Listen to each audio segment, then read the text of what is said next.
Bonjour à tous, j'espère que vous allez bien, moi ça va super, et aujourd'hui on se retrouve pour parler ensemble de l'épisode 17 de la saison 4 de l'attaque des titans. On va voir ensemble qu'est-ce qui se passe dans cet épisode, qu'est-ce que l'épisode apporte, et je vous dirai ce que je pense de tout ça, voilà. Donc pour commencer, n'oubliez pas de vous abonner à la chaîne si vous voulez me suivre dans les prochaines reviews de la saison 4 de l'attaque des titans, et je vous propose de commencer directement à parler de l'épisode.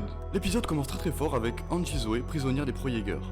Angie porte dans ses bras le cadavre d'un Levi a priori mort. Donc déjà, l'épisode commence à peine que Levi est déjà peut-être mort. Alors là, tu te dis, ok, ça part vraiment en couille. Frank, voulant s'assurer que Levi est bel et bien mort, veut vérifier par lui-même. Mais au même moment, une fumée épaisse apparaît et semble rentrer à l'intérieur du titan présent à quelques mètres d'eux. Une silhouette se dessine alors en sortant du titan. On peut apercevoir Sig Jaeger, intact, qui vient d'achever sa renaissance. Angie profite du moment pour sauter dans l'eau avec le corps de Levi et tente de fuir sous les tirs ennemis. Sig raconte alors que pendant le temps où il était à l'intérieur du titan, les minutes lui ont semblé des années et que, situé dans un endroit étrange, une jeune fille aurait reconstitué son corps. Celui-ci affirme que cet endroit n'était autre que l'Axe. Alors l'Axe, c'est quelque chose qu'on a déjà aperçu dans la saison 2, si je me trompe pas, voilà, donc on voyait Ymir dans ce fameux Axe, le même décor dans lequel on voit Sieg aujourd'hui. D'ailleurs Sig ne dit pas l'Axe, mais les chemins en fait. On va dire que c'est les chemins qui amène tous les Eldiens au même point, le titan originel. Au même moment sur Paradis, Eren livre un combat contre le titan mâchoire. Mais l'armée Mar donne l'assaut. Les soldats pleuvent du ciel bien décidés à s'emparer du pouvoir du titan originel. Pieck s'enfuit sous sa forme de titan en éloignant Gabi du combat, et au même moment Yelena essaye de convaincre Eren d'abandonner sa forme de titan, pour aller se mettre à l'abri dans le but de protéger le pouvoir du titan originel. Petit problème, Eren s'en fout. Là, à mon avis, à ce moment-là, dans la tête d'Eren, il se dit juste: ok, alors attends, il y a Mar qui attaque, il y a des titans qui sont présents, et c'est bon, je suis sûr qu'il y a Reiner par là. Donc là, en fait, que l'ennemi s'empare du titan originel, rien à foutre. Lui, tout ce qu'il veut, c'est taper sur Reiner. Comme d'hab, quoi. Et c'est donc ce qui se passe. Eren avance vers les ennemis, tandis que Reiner nous laisse apercevoir une jolie entaille dans la paume de sa main, juste avant qu'un éclair laisse place à la bataille des titans, sous les yeux des Pro-Jaeger. Au même moment, Gabi, ayant rejoint le maréchal Magat, se souvient des paroles de Sig. L'originel et l'héritier de sang royal sont désormais réunis. Du coup là, Magat et Pieck, ils ont déduit directement que Sig leur a caché depuis toujours sa véritable lignée, à savoir la lignée royale eldienne. Et que, en s'associant au pouvoir du titan originel d'Eren, celui-ci serait en mesure d'activer le grand terrassement. Donc voilà, là c'est la plus grande crainte de l'armée Mar, c'est que Eren active le pouvoir du grand terrassement en se mettant en contact avec son frère Sig. Alors que le combat titanesque entre Eren et Reiner fait rage au sein du district, Galliard se joint au combat. Mais même la puissance du mâchoire couplée à la défense du cuirassé peine à rivaliser avec la puissance de frappe des pouvoirs d'Eren. C'était sans compter sur l'équipement de Pieck qui vient trouer le crâne du titan d'Eren grâce à son équipement anti-titan. Les soldats Mar tirent sans s'arrêter et les Eldiens tombent les uns après les autres, à l'inverse de la dernière attaque eldienne au camp de Revelio où Mar a essuyé une défaite écrasante. Impuissant, Eren se fait alors immobiliser par un Reiner déterminé à ne pas rentrer chez lui les mains vides cette fois.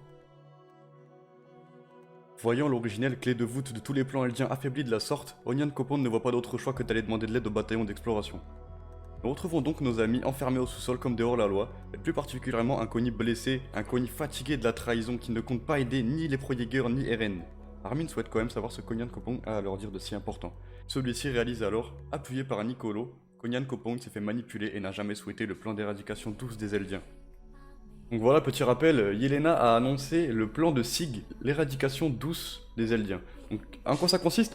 Sig veut se servir du pouvoir de l'originel pour rendre tous les Eldiens stériles tout simplement, que les Eldiens n'aient plus jamais d'enfants, que cette race s'éteigne et que tous les conflits prennent fin. Mais les gens comme Onion Copond ne sont pas venus pour ce plan-là, eux ils sont venus pour restaurer la gloire eldienne parce qu'ils croient en Eldia. Armin décide alors de lui faire confiance. Mais Onion Copond suggère que dévoiler une partie du grand terrassement serait suffisant pour faire reculer l'ennemi.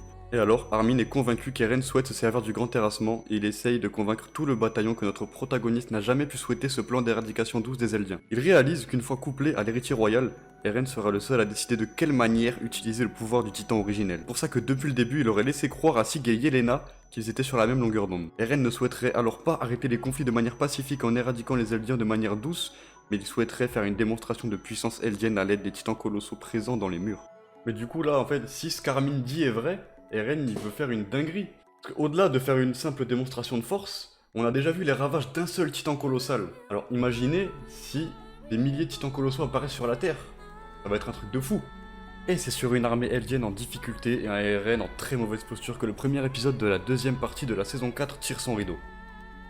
Alors du coup, que penser de ce retour de l'attaque des titans qu'on attendait depuis si longtemps déjà? Alors moi franchement les gars j'ai kiffé, après je kiffe tout le temps quand c'est SNK franchement, même dans la saison 1, à part la 3D des titans qui me dérange un petit peu, et encore au final c'est pas grand chose. Je trouve l'animation Mappa magnifique, même si celle de Wit Studio était incroyable aussi. C'est deux animations totalement différentes et je pense que c'est inutile de se faire la guerre, Wit c'est meilleur ou Mappa c'est meilleur. Les deux sont très bien, ils ont chacun leur point positif et chacun leur point négatif. Pour vraiment parler de cet épisode, je trouve qu'ils ont mis le paquet, c'était super beau. D'ailleurs, l'opening, on reconnaît vraiment la patte Mappa dans l'opening si vous regardez les autres séries qu'ils font comme Jujutsu Kaisen ou Chainsaw Man qui arrive bientôt. L'opening SNK là ressemble vraiment à tout ça. J'ai très hâte de voir la suite. Moi j'ai déjà lu le manga donc je vais pas m'amuser à vous faire des théories ou des hypothèses, voilà. Mais vous, par contre, vous pouvez me donner vos idées dans l'espace commentaire, me dire ce que vous pensez pour la suite. Et de toute façon, on se retrouve la semaine prochaine pour une nouvelle review de SNK. Allez, je vous dis à la prochaine et n'oubliez pas de mettre un like si la vidéo vous a plu.